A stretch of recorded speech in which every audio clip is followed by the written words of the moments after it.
ಇದು ಒಂದು ಸೂಪರಲ್ಲಿ ಹೆಚ್ಚು ಕಮ್ಮಿಯಿಂದ ಒಂದು 1/4 kg ತುಪ್ಪ ಆಗೋಷ್ಟು ಇದು ಒಂದು ಸೂಪರಲ್ಲಿ ಆಗುತ್ತೆ.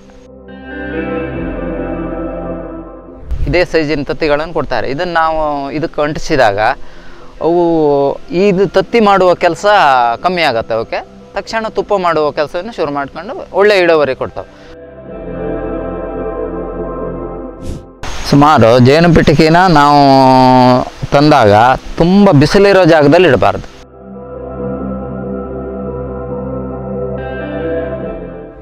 ಒಳಗಡೆಯಲ್ಲಿ ಒಂದು ಬಾಕ್ಸಲ್ಲಿ ಒಂದು ಸೂಪರಲ್ಲಿ 8 ತತ್ತಿ ಇಡುವಂಥ ಸಣ್ಣ ಸಣ್ಣ ಫ್ರೇಮ್ಗಳಿರುತ್ತೆ. ಇದರಲ್ಲಿ ಸ್ವಲ್ಪ ಇದೊಂದು 1 ಅಡಿ ಒಂದು ಸ್ಕ್ವೇರ್ ಫೀಟರ್ ಅಂಥದ್ದು ಒಂದಿದ್ದು ಇದು ಸ್ವಲ್ಪ ಲಾಂಗ್ ಇರುತ್ತೆ. ಇದು ಸಂಸಾರ ಕೋಣೆ. ಅದರಲ್ಲೂ ಸಮೇತ 8 ತತ್ತಿ ಇರುತ್ತೆ. ಆ 8 ತತ್ತಿಯು ಅದರಲ್ಲಿ ಮೊಟ್ಟೆ ಇಡುವ ಮಾತ್ರ ಕೆಲಸ. ಮೊಟ್ಟೆ ತುಪ್ಪ ಎರಡೂ ಮಾಡ್ತಾವೆ ಅದರಲ್ಲಿ. ಇದು ಬಾಕ್ಸಿನ ಮೇಲಿನ ಟಾಪ್ ಮುಚ್ಚಳ. ಈ ಮುಚ್ಚಳ ತೆಗೆದುಬಿಟ್ರೆ ಒಳಗಡೆ ತತ್ತಿಗಳು ಇರ್ತವೆ. ತತ್ತಿ ಅಂದರೆ ಇಲ್ಲಿ ನೋಡಿ 1 2 3 4 5 6 7 8 ಸೂಪರ್ಗಳು ಒಂದೊಂದು ಇದರ ಬಾಕ್ಸಲ್ಲಿ ಇರ್ತವೆ.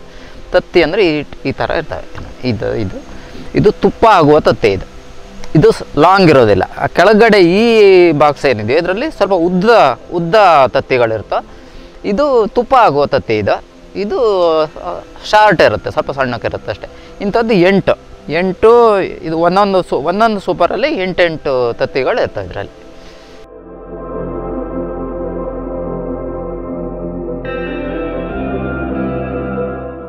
ಈ ತತ್ತಿನ ಜೇನು ಹುಳುಗಳು ಮಾಡ್ತವೆ. ಅವು ಹೂಗಳನ್ನು ತುಂಬ ತಿಂದುಬಿಟ್ಟು ಅವು ದೇಹದಲ್ಲಿ ಒಂದು ದ್ರವ ಶೇಖರಣೆ ಆಗುತ್ತೆ. ಆ ದ್ರವದಿಂದ ತತ್ತಿನ ಅವು ರೆಡಿ ಮಾಡ್ತವೆ. ಈಗ ಅಂದರೆ ಏನಾಗಿದೆ ಅಂದರೆ ನಮ್ಮದು ಹಾರ್ಟಿಕಲ್ಚರಲ್ಲೇ ಈ ತತ್ತಿಗಳನ್ನೇ ಕೊಡ್ತಾರೆ. ಅವರು ಇದೇ ಸೈಜಿನ ತತ್ತಿಗಳನ್ನು ಕೊಡ್ತಾರೆ. ಇದನ್ನು ನಾವು ಇದಕ್ಕೆ ಅಂಟಿಸಿದಾಗ ಅವು ಇದು ತತ್ತಿ ಮಾಡುವ ಕೆಲಸ ಕಮ್ಮಿ ಆಗುತ್ತೆ. ಅವಕ್ಕೆ ತಕ್ಷಣ ತುಪ್ಪ ಮಾಡುವ ಕೆಲಸವನ್ನು ಶುರು ಮಾಡ್ಕೊಂಡು ಒಳ್ಳೆ ಇಳುವರಿ ಕೊಡ್ತಾವೆ.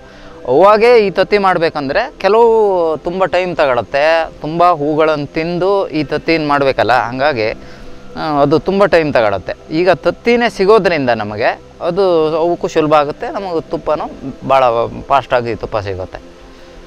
ಇದೀಗ ನಾನು ಅವು ಮಾಡಿ ತತ್ತಿ ಅಲ್ಲ ಇದು. ಅವು ನಮ್ಗೆ ಅಲ್ಲಿ ಮೇಣದ ಹಾಳಿ ಸಿಗುತ್ತೆ. ಆ ಮೇಣದ ಹಾಳಿ ತೆಳ್ಳಗಿರುತ್ತೆ. ಅವು ಈ ಥರ ಈ ಭಾಗ ಇದೆಯಲ್ಲ ಹೀಗಿರುತ್ತೆ. ಅವು ನಾವು ಸರಿ ಇದಕ್ಕೆ ಬಾಕ್ಸಿಗೆ ಇಟ್ಟಾಗ ಅವು ಈ ರೂಪ ಅವೇ ಮಾಡ್ಕೊಳ್ತವೆ. ಇದ್ರ ಒಳಗಡೆನೆ ಜೇನು ತುಪ್ಪ ಶೇಖರಣೆ ಮಾಡಿ ಆಮೇಲೆ ಇದ್ರ ಮೇಲೆ ಒಂದು ಪೊರೆ, ತುಪ್ಪ ಹೊರಗೆ ಬಿಡದಿದ್ದಂಗೆ ಒಂದು ಪೊರೆ ನಾವು ಅದ್ರ ಮೇಲೆ ಹಬ್ಬುತ್ತವೆ.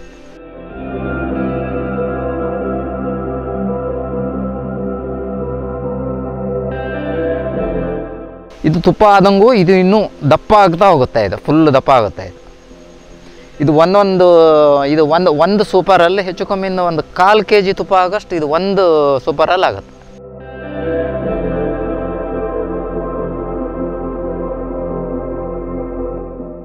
ಸುಮಾರು ಜೇನು ಪೆಟ್ಟಿಗೆನ ನಾವು ತಂದಾಗ ತುಂಬ ಬಿಸಿಲಿರೋ ಜಾಗದಲ್ಲಿ ಇಡಬಾರ್ದು. ಸ್ವಲ್ಪ ನೆರಳಿರೋ ಪ್ರದೇಶ ನೋಡಿ ಅದನ್ನು ಸ್ವಲ್ಪ ಎತ್ತರ ಭಾಗದಲ್ಲಿ ನಾನೀಗ ಇದು ಸ್ಟೂಲ್ ಮೇಲೆ ಇಟ್ಟಿದೆ. ಇಲ್ಲಾಂದ್ರೆ ಒಂದು ಕಂಬ ಬರುತ್ತೆ, ಅದರದ್ದೇ ಒಂದು ಸ್ಟ್ಯಾಂಡ್ ಬರುತ್ತೆ. ಅದರಲ್ಲಿ ಮಧ್ಯದಲ್ಲಿ ನೀರು ಹಾಕಲಿಕ್ಕೆ ಒಂದು ವ್ಯವಸ್ಥೆ ಇರುತ್ತೆ. ಈ ಸ್ವಲ್ಪ ಎತ್ತರ ಭಾಗದಲ್ಲಿ ಸ್ವಲ್ಪ ನೆರಳಿರೋ ಪ್ರದೇಶದಲ್ಲಿ ಈ ಬಾಕ್ಸ್ಗಳನ್ನು ಇಡಬೇಕು. ಮತ್ತು ಅಂತರ ಏನಿಲ್ಲ, ಒಂದು 15-20 ಅಡಿ ದೂರಕ್ಕೂ ಒಂದೊಂದು ಬಾಕ್ಸನ್ನು ಇಡ್ಬೋದು, ತೊಂದರೆ ಇಲ್ಲ. ಆದರೆ ಅವಕ್ಕೆ ಮುಖ್ಯವಾಗಿ ಜೇನು ನಾವು ಇಡುವ ಪ್ರದೇಶದಲ್ಲಿ ಹೂಗಳು ಜಾಸ್ತಿ ಸಿಗಬೇಕು ಅಂಥ ಜಾಗದಲ್ಲಿ, ಅಂದರೆ ತೋಟದ ಪಕ್ಕದಲ್ಲಿ ಇಂಥ ಜಾಗದಲ್ಲಿ ಅದನ್ನು ಇಟ್ಟರೆ ಒಳ್ಳೆಯದು. ನೆರಳಿರಬೇಕು, ಸ್ವಲ್ಪ ತುಂಬ ಬಿಸಿಲು ಹೊಡಿಬಾರ್ದು, ನೆರಳಿರಬೇಕು. ಮಳೆಗಾಲದಲ್ಲಿ ಮೇಲ್ಗಡೆ ಈ ಪ್ಲಾಸ್ಟಿಕ್ ಏನಾದ್ರು ಕಟ್ಟಿ ಸ್ವಲ್ಪ ಅದಕ್ಕೆ ಬಾಕ್ಸಿಗೆಲ್ಲ ನೀರು ತಾಗದಿದ್ದಂಗೆ ಏನಾದರೂ ಸ್ವಲ್ಪ ಮಾಡಿದರೆ ಒಳ್ಳೆಯದು.